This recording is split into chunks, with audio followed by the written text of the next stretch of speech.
last week you said that you were horrified at the prospect of a gentleman's agreement between former President Duterte and China. Wouldn't you be? Of course. I think we all should, right? And you said as well, Mr. President, that he should be held accountable. And since then, experts have said that any such agreement compromising PH sovereignty or territory would be a violation of not just the 2016 arbitral ruling, but Philippine law. So my question for you, sir, is how do you intend to hold former President Duterte accountable? Are there any actions being taken on this front? Well, we still have to find out what it is all about. We cannot. I've tried to get in touch with former officials of the previous administration who could possibly have been involved in these discussions. And I have to tell you, I haven't gotten a straight answer out of anyone. Now, one party says, one person says, there's no agreement. Another person says, no, there was talk, but it's only status quo. No, there was, and another one will say, there was an agreement. So I'll go back to the three questions that I asked when this subject came up. Number one, the first question I want answered is, was there an agreement in fact? I think by now we can see that in fact there was a secret agreement. And what verifies that, and what I think, for me at least, convinces me that there was in fact a secret agreement, is the insistence of the Chinese government that there was a secret agreement. I do not think the Chinese government, I don't think Beijing will just make up and just out of nowhere say there was a secret agreement when there was no such thing. All right, so I think, to my mind, that is sufficient to me to prove to me that there was such an agreement. The second question I need answered is, what is contained in that secret agreement?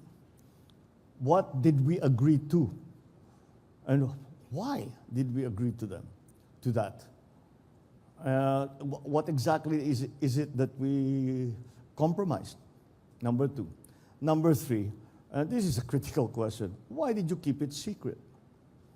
Why is there not one single document that contains that agreement? Why is there not one shred of evidence that can show that this agreement exists? Why, when the transition period between the previous administration to this administration, did no one mention a secret agreement? Why was it kept secret? These are very simple questions, but I'm finding a great deal of difficulty finding answers for them, because I hear one thing and another thing and another thing and another thing. It's all very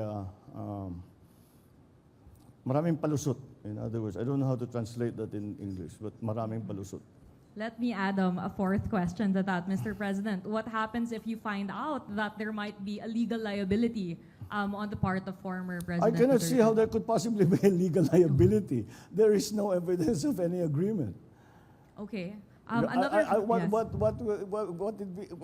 Is there a document that is signed? I'd love to see it. You know, it does not affect the Philippines. And if there is, I have said that before, when this first came up a few months ago, and it turns out that the Chinese are insisting that there's a secret agreement, and perhaps there is. And I said, I don't know anything about the secret agreement. Should there be such a secret agreement, I am now rescinding it. So I've rescinded it, if indeed it exists. We are so far from getting to the truth, to the nub of the thing. We are so far away from it yet that it's very hard to give a reaction to those questions. Let's get those three questions answered. We've answered the first one. Now, what is contained in that secret agreement, and why was it kept secret? Those are the two questions left. Once we get those three answers, real answers, then we will know what to do.